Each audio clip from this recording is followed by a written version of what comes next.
ओम नमो भगवते वासुदेवाय। जय श्री कृष्ण। राधे राधे। बोलो पुरुषोत्तम भगवान की जय। भक्तों, पुरुषोत्तम मास की इस पावन कथा श्रृंखला में आपका स्वागत है। आज हम सुनेंगे 27वें अध्याय की दिव्य कथा।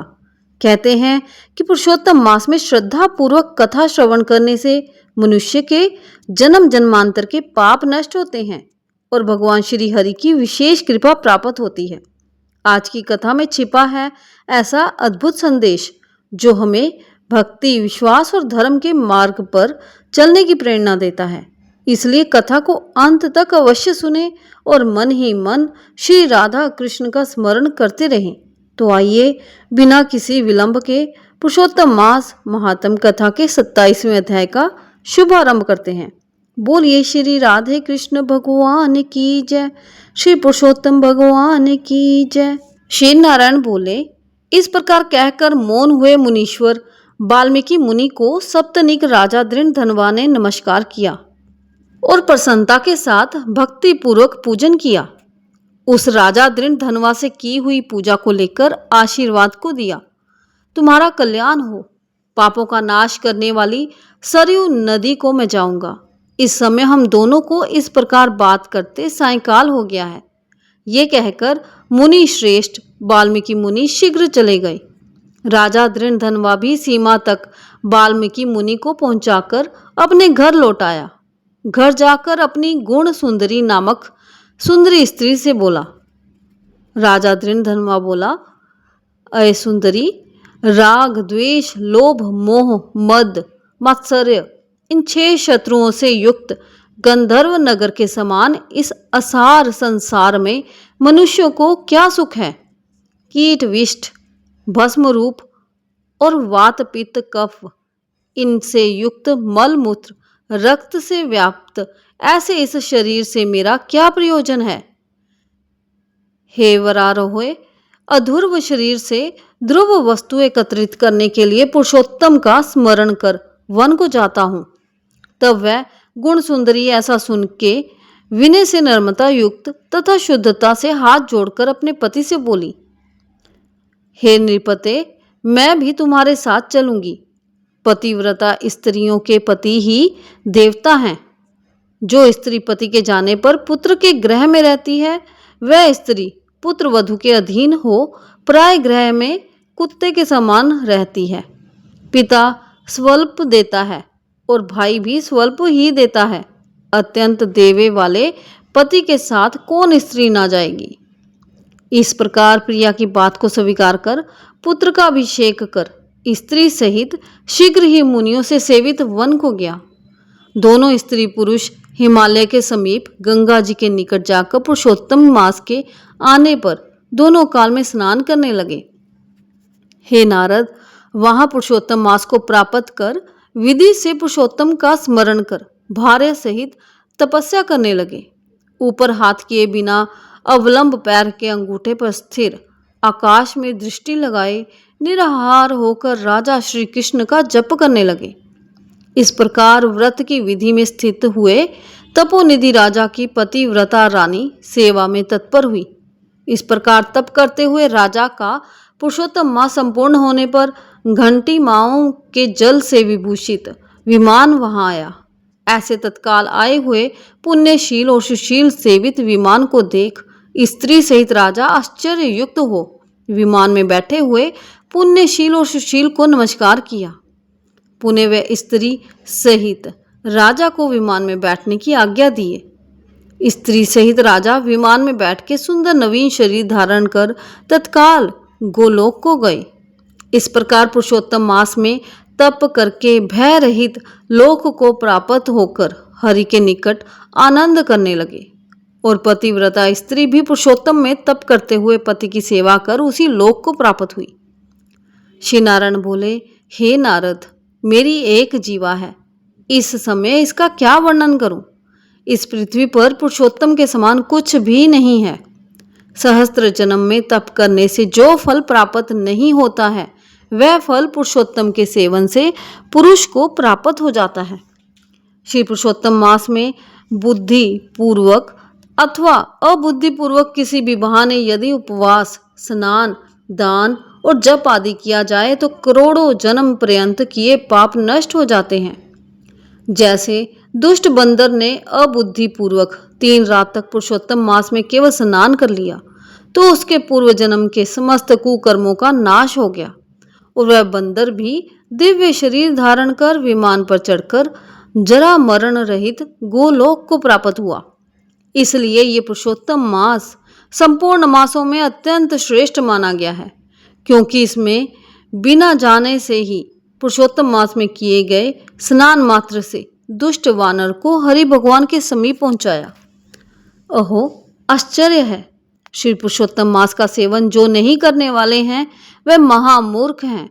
वे धन्य हैं और कृत करते हैं तथा उनका जन्म सफल है।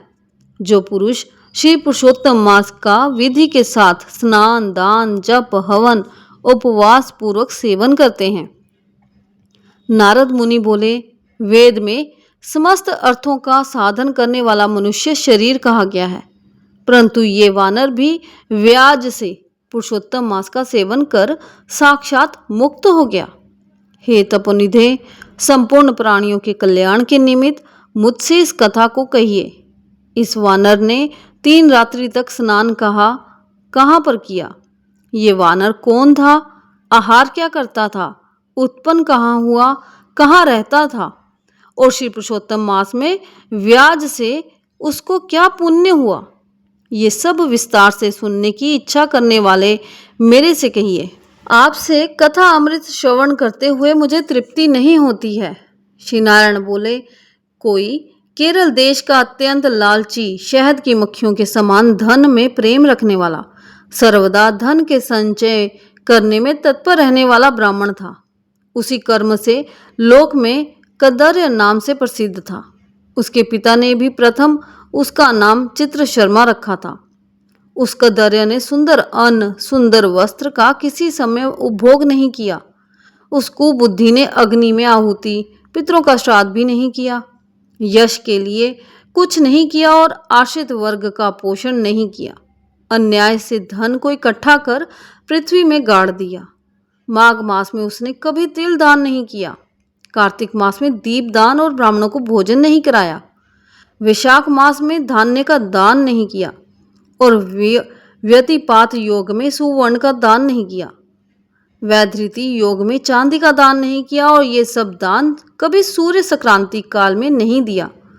चंद्र ग्रहण, सूर्य ग्रहण के समय न जप किया और न अग्नि में आहुति दी। सर्वत्र नेत्रों में आंसू भरकर दीन वचन कहा करता था। वर्षा, वायु, आतप से दुखित, दुबला और काले शरीर वाला वह मूर्ख सर्वदा धन के लोभ से पृथ्वी पर घूमा करता था।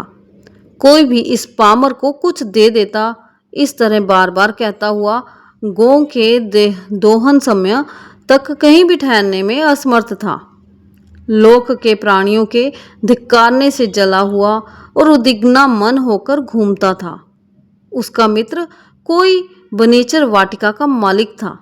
उस कद्दर्य ने उस माली से बार बार रोते हुए अपने दुख को कहा, नगर के वासी मेरा नित्य तिरस्कार करते हैं, इसलिए उस नगर में मैं नहीं रह सकता हूँ।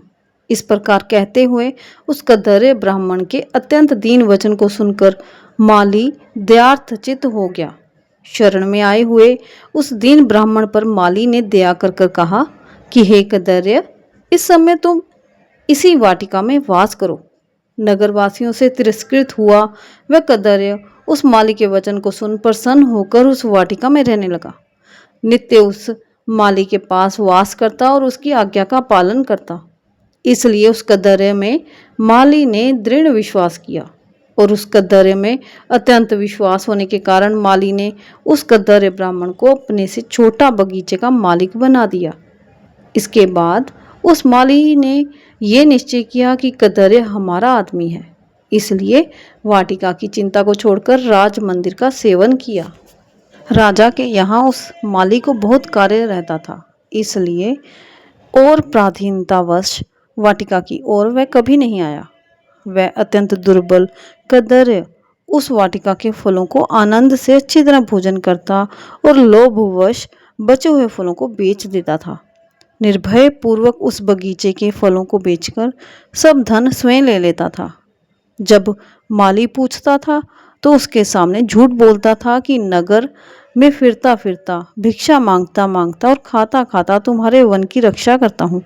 फिर भी पक्षीगण इस बगीचे के फलों को महीने में आकर खा जाते हैं।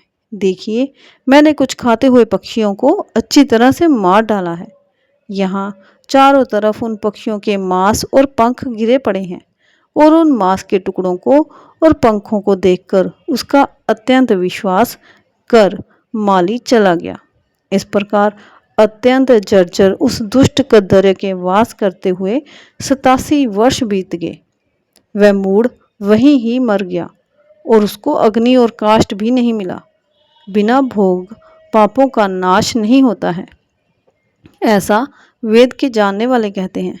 इस कारण हाहाकार करता हुआ यमदूतों के मुदगर के आघात से पीड़ित कष्ट के साथ अत्यंत भयंकर दिग्र मार्ग को गया।